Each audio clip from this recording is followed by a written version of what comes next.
लुकमान ने यह भी कहा कि बेटा, अगर कोई अमल चाहे राई के दाने के बराबर भी छोटा हो और हो भी किसी पत्थर के अंदर या आसमानों में मख्फी हो या जमीन में, अल्लाह उसको क़यामत के दिन ला मौजूद करेगा।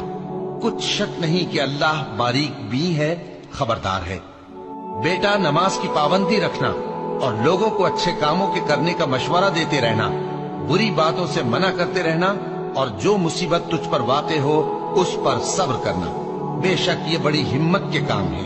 और तकब्बुर करते हुए लोगों के सामने गाल न फुलाना और जमीन में अकड़ कर न चलना, इसलिए कि अल्लाह किसी इतराने वाले शेखी खोरे को पसंद नहीं करता।